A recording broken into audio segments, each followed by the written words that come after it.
Hey loves, welcome or welcome back to my channel.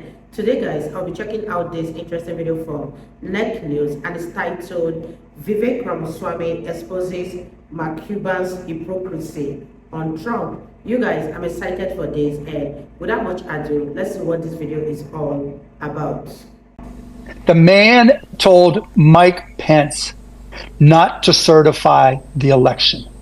The man called the Secretary of State, or was it governor? I forget, and asked for 11,072 votes. Stole $4 million from a friend of mine that had sued to get it back. Mike Pence, 40 out of 44 people. Just take a look at the 4 years, because each of these are just going to be separate sort of personal attack rabbit holes. Look at the country in those 4 years. No, they're not personal attack rabbit holes. They're legitimate things that actually happen. That's famous billionaire and man who confuses his wealth for wisdom, Mark Cuban, showing symptoms of stage 4 Trump derangement syndrome during an interview with Vivek Ramaswamy.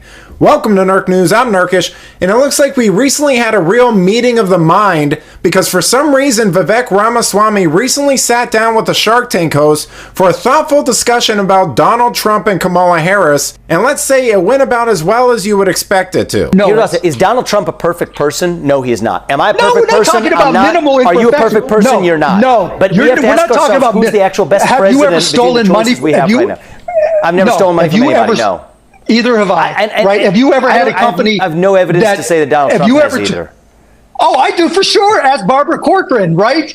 She had to sue to get her money back. Ask anybody from Trump University. Ask people who bought condos in Trump Soho. Ask people from, Trump Foundation that gave money there. Ask people who are giving money today, and he's using that money for his legal fees. So, this isn't like a little discretion. This is a habit. Mark, I that's think why I can't support him. Yeah. So look, I think that's less about politics and more about maybe like a criticism of one man. But but that's the whole point. So look, you were talking about ethics. You would not. Have you ever told any of your employees to short pay a vendor just to try to save some money? No. Either have I. Right? What do you think about somebody who does that? You know what was crazy to me during the trial? I think a lot of what's happened is, because you saw this in the New York trial. I don't know what your perspective is on the New York trial or how closely you followed that. I did. I think that trial is fundamentally unjust against Donald Trump. Right? Do you agree with that? Let's just say it is. Do you agree with that? I don't.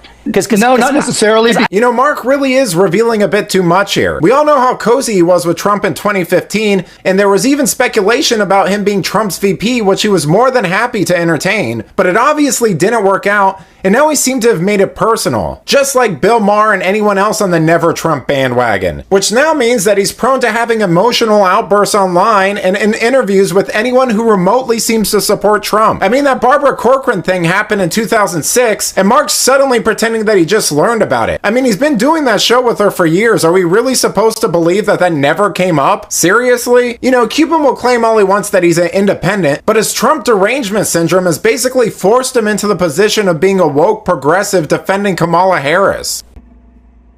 You guys, what are your thoughts on Mark Cuban losing his mind over Donald Trump? Like Vivek Ramaswamy said, nobody is perfect. Trump is not perfect.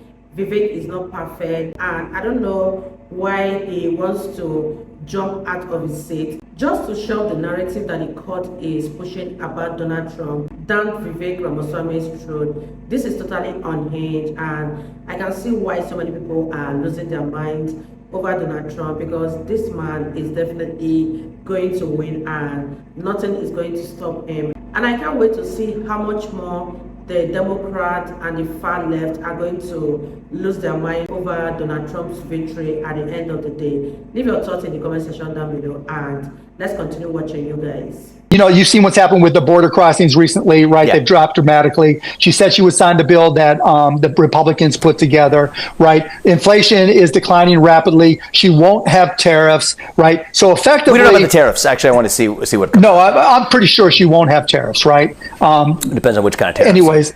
Anyways. So what I'm about to say is, if she checked all your policy boxes, would you vote for her over Trump? Well, she doesn't check. I mean, she's dead set. I'm just saying, because she hasn't come up. It's only been 2 weeks. Yeah, but I'll tell you this. It's a hypothetical. I'm going to vote for the candidate who I believe has the best policies for the United States of America and who has some basis to carry them out.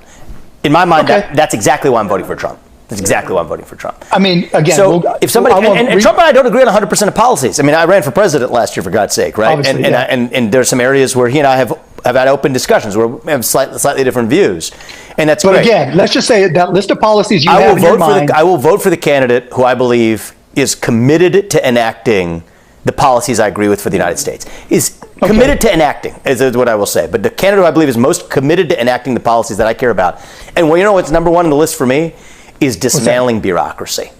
Dismantling bureaucracy is so. Who do I think is more likely? If Kamala Harris comes out and says that she's going to fire 75% of federal bureaucrats and shut down excess agencies, but you can't do that. She'd have my attention. She'd have my attention. You can't do that. You can't do that. You and I can disagree. But what you can do is use technology to make the government a lot more efficient. Sure. So add that in there too to replace a lot of the excess. Government declines in size while improving the amount of impact it has for the people who need it most. They're not mutually exclusive. Okay, so what exactly happens to those people displaced by that technology, Mark? Do they just hang around being useless? I mean, this guy is just so dishonest and politically motivated now. He's saying it's only been 2 weeks for Harris, like we don't know who she is at this point.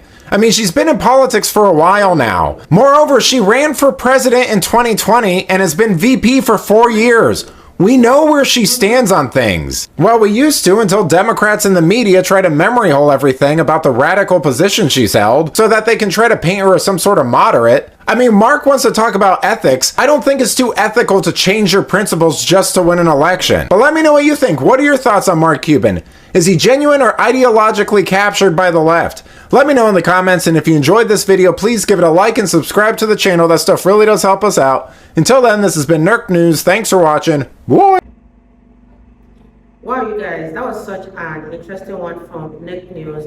Of course, Mark Cuban has been captured by the leftist ideologies, and we all know that Kamala Harris has been in politics for a very long time, and she is currently the vice president, and she is not even new to politics.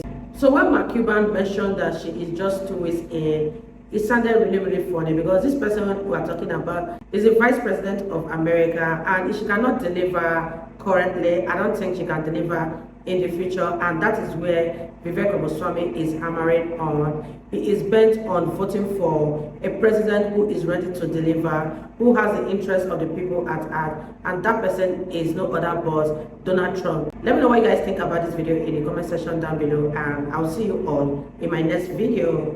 Bye guys.